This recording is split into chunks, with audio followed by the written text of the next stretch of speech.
When I unlocked the front door of my newly purchased cottage that Thursday afternoon, I expected silence. Instead, I heard the faint scrape of metal against wood coming from upstairs. At first, I assumed it was the wind nudging an old window frame. Then I heard a woman's voice quietly reading measurements into her phone. 41 inches. Maybe custom shelving would fit here. I climbed the stairs as quietly as I could. Standing inside my bedroom was my daughter-in-law, Claire. She wasn't admiring the view or looking around out of curiosity. She was measuring my walk-in closet with a tape measure while recording dimensions on her phone as if she had been hired to redesign the room. She never noticed me until I spoke. Claire. She spun around so suddenly that the tape measure slipped from her hand and clattered across the hardwood floor before sliding beneath the bed. "Oh!" she exclaimed, forcing a smile. I folded my arms. "What exactly are you doing in my bedroom?" She gave an awkward laugh. "I was just trying to imagine how everything could be arranged. Ethan said you hadn't decided what to do with the rooms yet." Her answer didn't explain why she was inside a locked house. I looked directly at her. "How did you get inside?" She hesitated for only a second. "Ethan has a key." The words hit harder than I expected. My son Ethan did not have a key. Neither did my younger sister. Neither did my closest friend. In fact, only one key existed, and it usually stayed inside the zippered compartment of my handbag. I kept my voice calm. "I never gave Ethan one."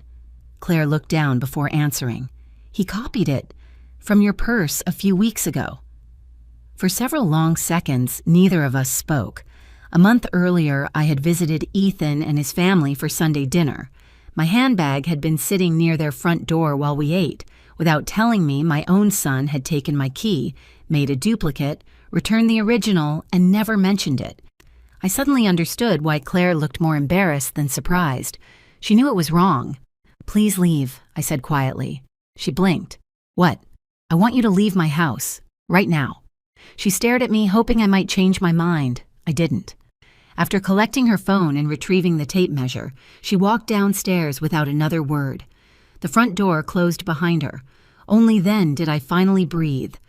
To understand why that moment hurt so deeply, you need to know who I am. My name is Margaret Lawson. I'm 64 years old and spent 32 years teaching English at a public middle school. I loved my students, even on the difficult days, and after retiring, I promised myself something I had postponed for decades. I would finally buy a home chosen only for me. Not for school districts, not because it shortened someone's commute, not because it fit a growing family. Just for me. After my husband passed away 6 years earlier, I stayed in our old family house longer than necessary because every room carried memories. His favorite chair still faced the living room window. The garage still held shelves he had built with his own hands. Even the faded curtains reminded me of happier years. But eventually memories became heavier than comfort. I wanted a fresh beginning. Without telling anyone, I spent months searching for the perfect place until I found a charming cottage in the quiet town of Brookhaven, about 2 hours away. The house wasn't large. It had 3 bedrooms, a cozy fireplace, original oak floors, and a peaceful sunroom overlooking a beautiful maple tree that glowed crimson every autumn. The moment I stepped inside, I knew it belonged to me. I signed the papers without discussing the decision with anyone. Only after everything was finalized did I call Ethan. Instead of congratulating me, he sounded offended. "You bought a house without telling us?" I wanted it to be a surprise. A surprise. "Mom, we're your family." "I know. You should have asked what we thought." That sentence stayed with me. Asked? I had worked my entire adult life, paid every mortgage payment, saved every dollar, raised Ethan after his father became too ill to work. Why did I need permission to spend my own retirement savings? Over the following weeks, our conversations became increasingly uncomfortable. Ethan kept mentioning how crowded his own house had become. Claire's mother had moved in temporarily. The children were sharing a bedroom. Parking was difficult. Traffic was exhausting. Little by little, every discussion somehow returned to my new cottage. At first, I thought he simply admired it. I had no idea he was already imagining it as his family's future home. and I certainly never imagined he had already made himself a key. The first hint that Ethan's interest in my cottage wasn't innocent came during a phone call a few days later. He asked about the spare bedrooms.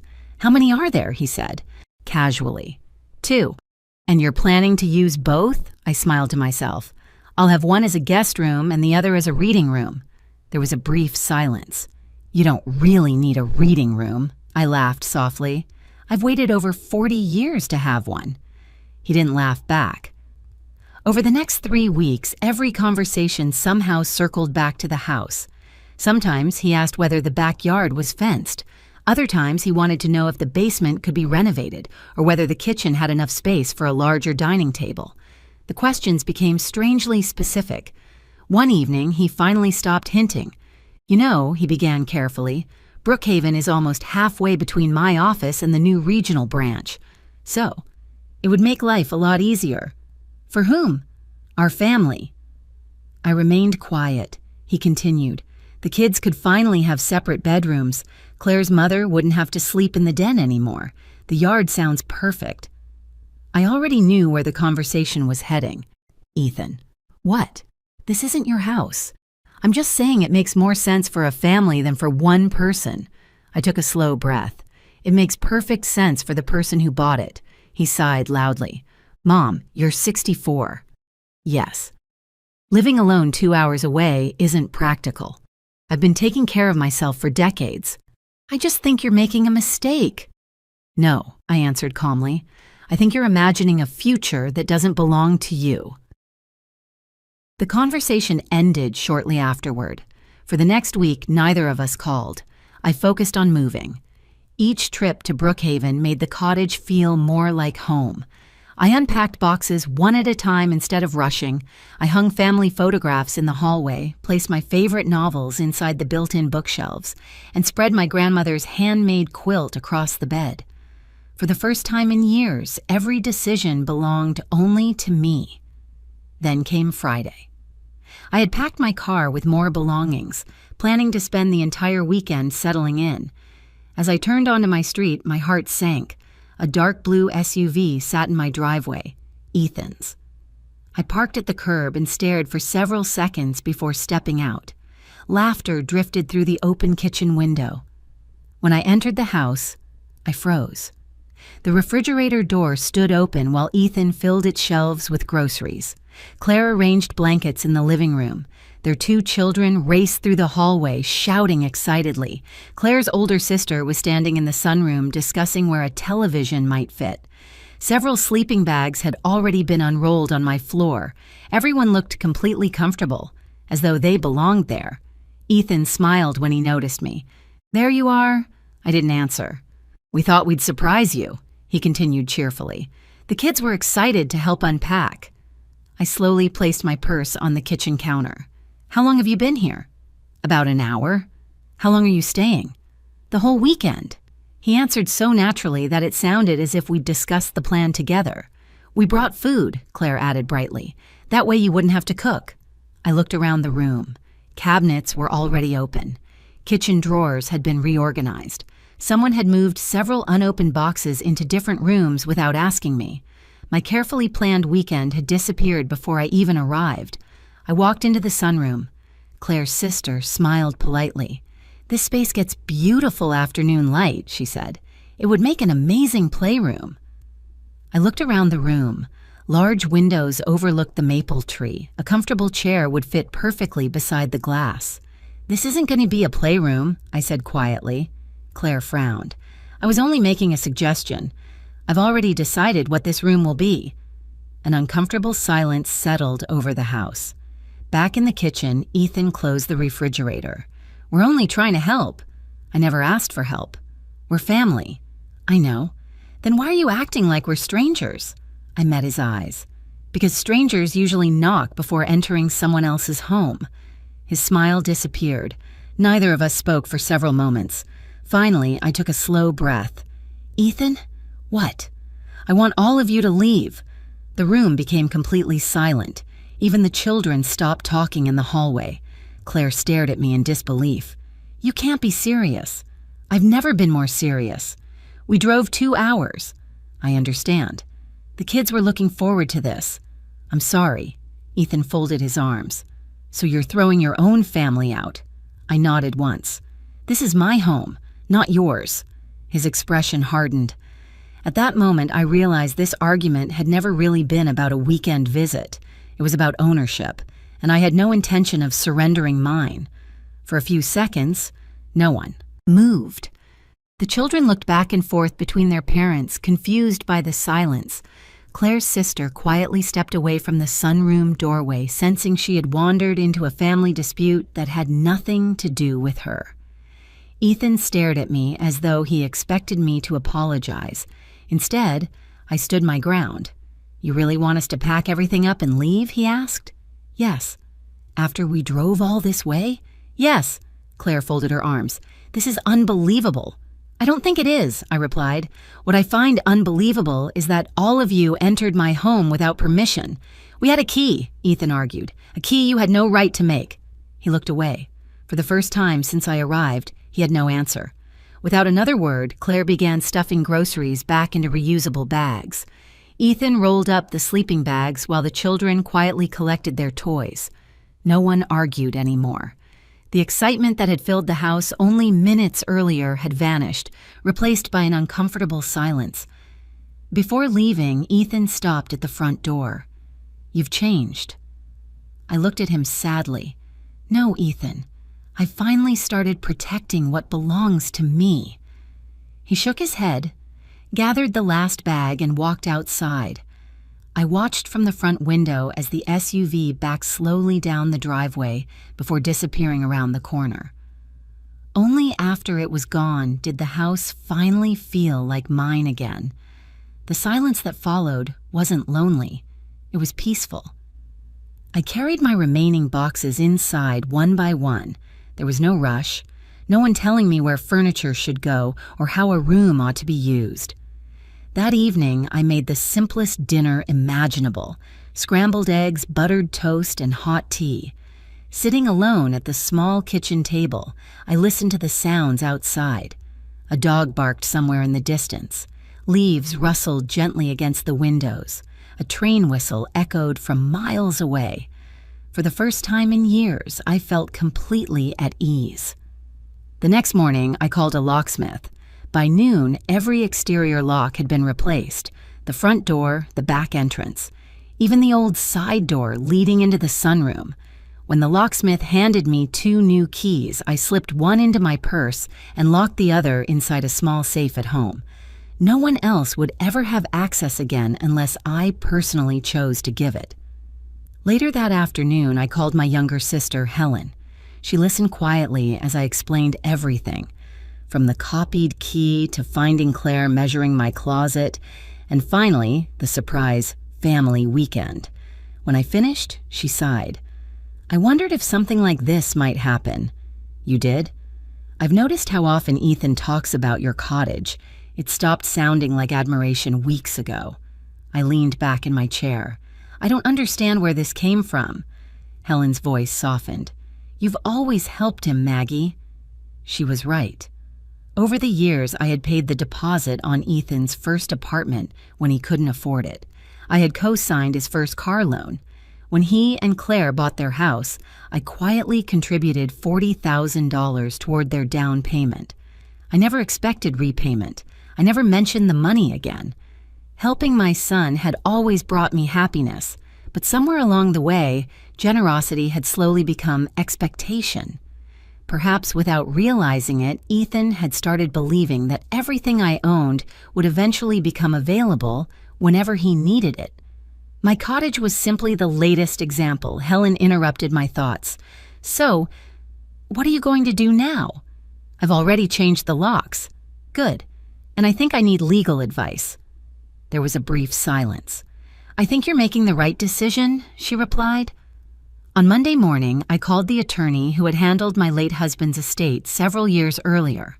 After listening carefully, she didn't sound shocked. In situations like this, she explained, it's important to document everything. Even though he's my son? Especially because he's family.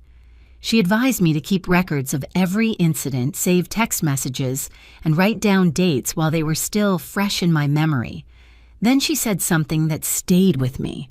Love and legal boundaries can exist at the same time. Setting one doesn't erase the other. Those words lifted a weight from my shoulders. For days I had questioned whether I was being cruel. Now I realized I wasn't punishing my son. I was protecting my peace.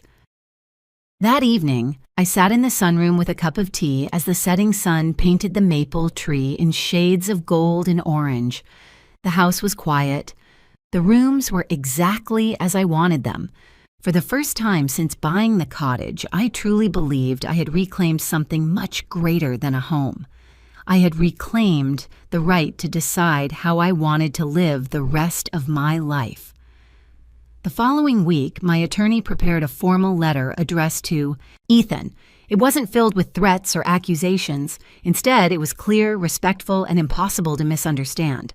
The letter explained that my property was private, that no one was permitted to enter without my consent, and that any future unauthorized entry would be treated as trespassing, regardless of family ties. I signed it without hesitation. When it was mailed by certified post, I felt strangely calm. For the first time in weeks, I wasn't reacting to someone else's decisions.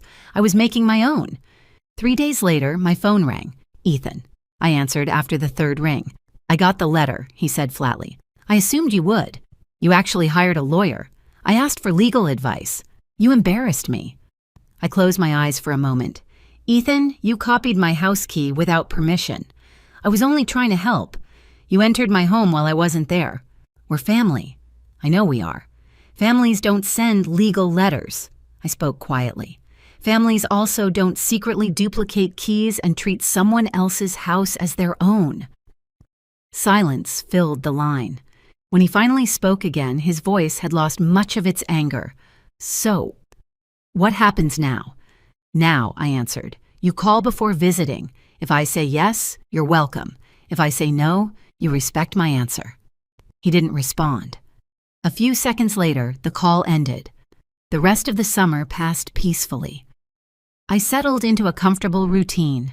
Every Saturday morning, I walked to the farmer's market, carrying a woven basket I had bought from a local artisan. The vendors soon learned my name. The elderly baker always saved a loaf of fresh sourdough for me.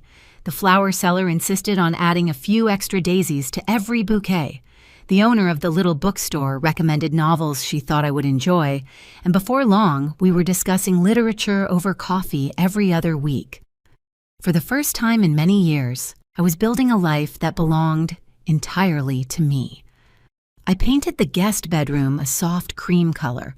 I planted lavender along the stone pathway leading to the front porch. The reading room slowly filled with shelves of novels collected over a lifetime.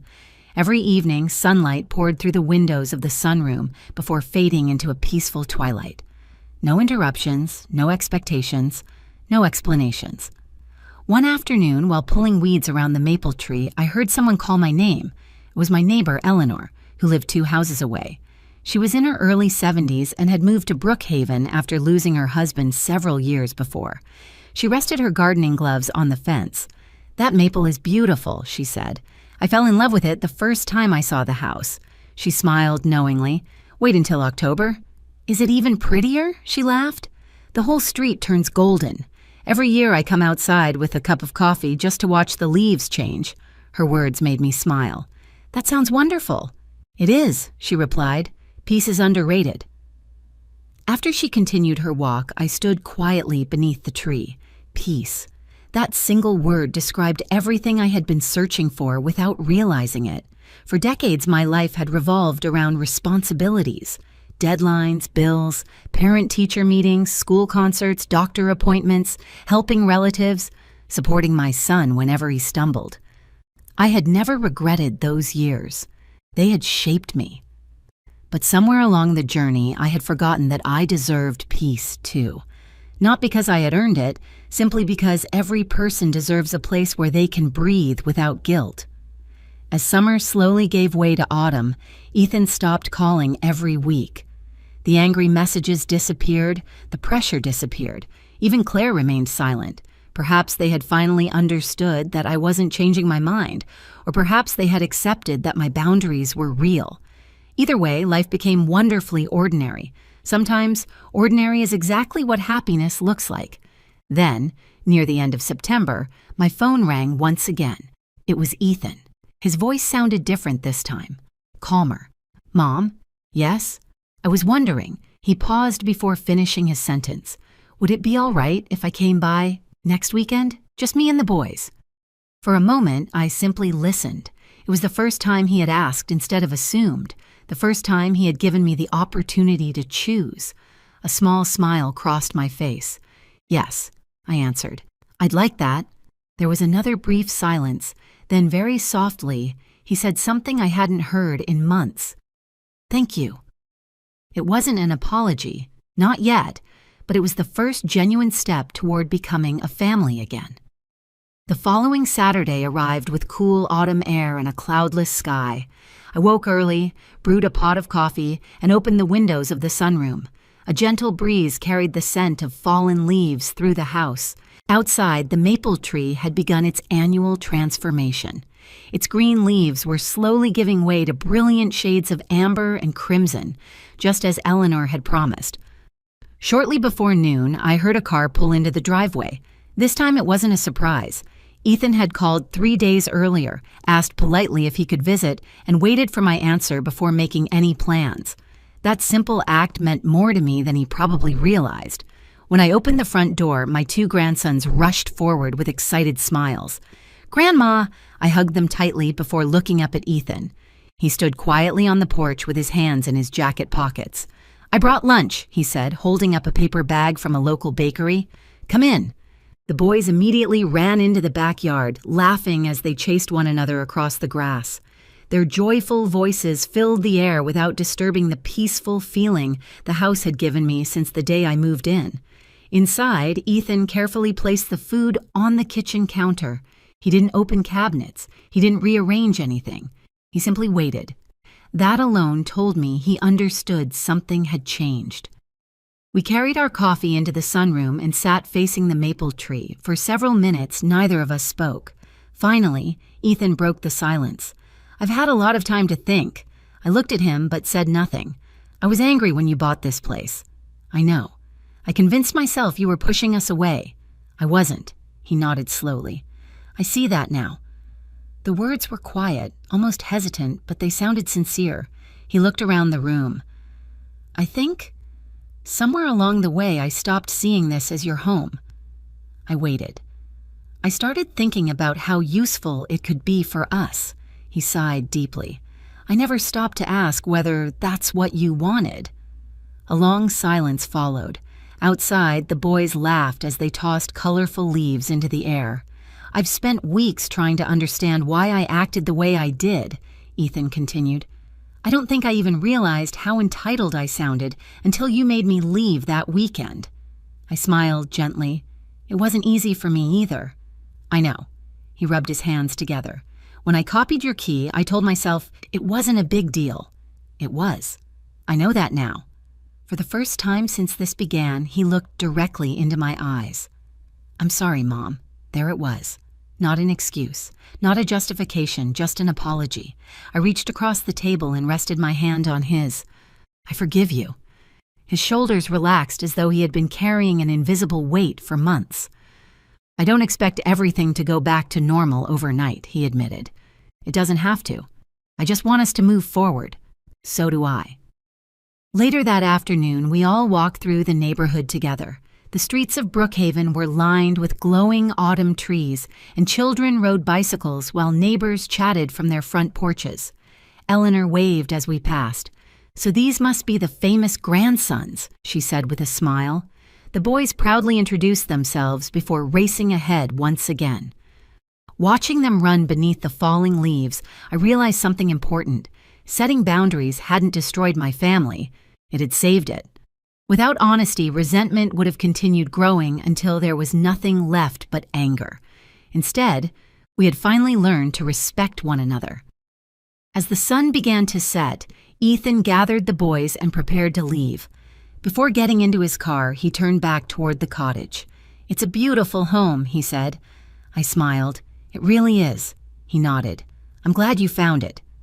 After they drove away, I remained on the front porch for several minutes. The evening breeze carried another shower of bright orange leaves across the yard. I wrapped my sweater a little tighter and looked at the maple tree glowing in the fading sunlight. 32 years of teaching, years of caring for my husband through illness, decades of raising a son, paying bills, keeping promises, and putting everyone else's needs ahead of my own. Those chapters had shaped my life, and I would never regret them. But this chapter belonged to me. Inside the cottage, my grandmother's quilt rested neatly across my bed. My books filled the shelves exactly as I had arranged them. The painting that had traveled with me through every move hung where the morning sun would find it each day. Everything around me reflected choices I had made for myself.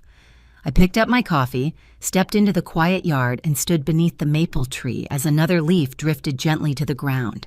For the first time in many years, I wasn't searching for peace. I was living in it.